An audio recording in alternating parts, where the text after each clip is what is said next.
Hi, and welcome to my channel. I'm Nancy, and this is a series called Nancy's Bookshelf, where we review books that I am loving. And I am currently loving the Cottonwood Cove series by Laura Pavlov.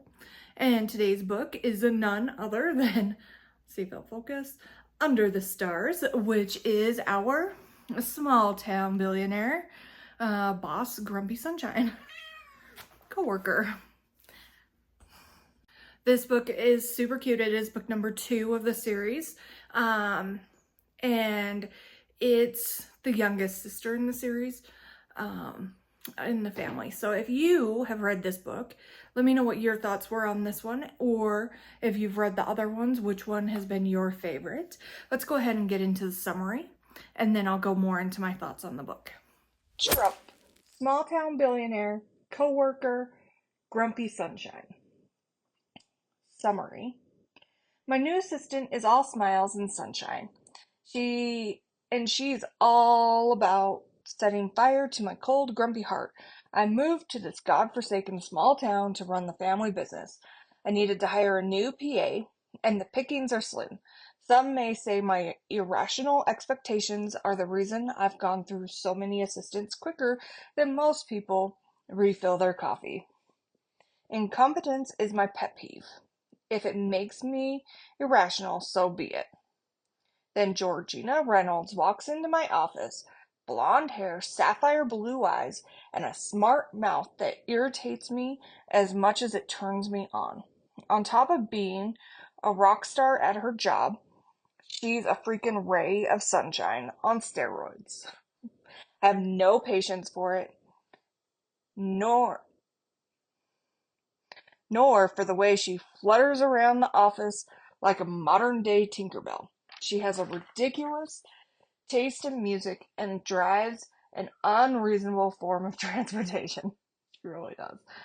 And did I mention I caught her dancing in my closet when I sent her on a simple errand?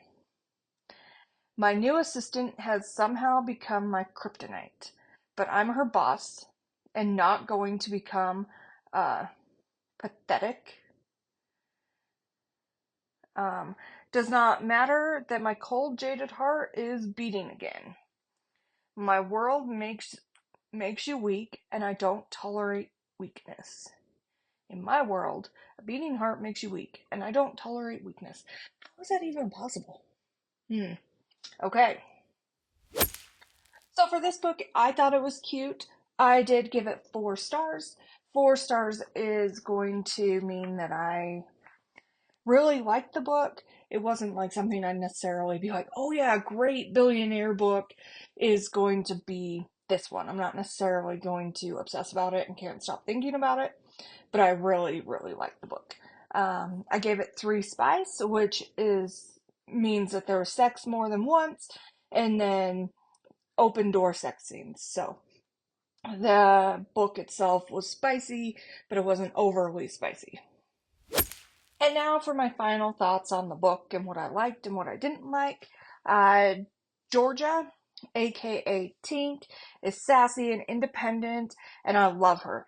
The fact that she calls her grumpy boss man, just cracks me up, because someone like him would really, really not enjoy that. And so the fact that she gets away with it is really funny to me.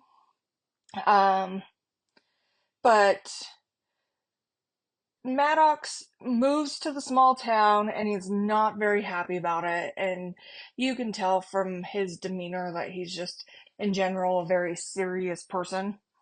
I loved seeing how he slowly let Georgia in and let down his walls and adjusted to living in the small town. Just in general, that story and the storyline felt very real and very well written. I love the relationship with them from start to finish. It was just very fun and fast moving and a good pace. And throughout the whole entire thing, they supported one another and shared their first declaration of love, and they're just very supportive. And that's the kind of relationship I think everybody strives for. And so for me, I was just like, this is just a feel good book. And while The Grumpy Sunshine was written well, I felt like it wasn't over the top one way or the other. And so I just really, really liked that. Um, yeah, so again, I gave it a 4 star. I don't think there's anything wrong with the book. I don't think, um, but it wasn't just one that I was like a billionaire book. Yeah, read this one. But overall, it was a really good book. Anyway, if you've read any of the Cottonwood Cove series books and liked them or didn't like them, let me know in the comments below which ones you liked and if this was one of your favorites. And then please consider subscribing to my channel as we continue to review through the series along with the others. And then hit that thumbs up button. And then until next time, happy reading, book friends. Bye.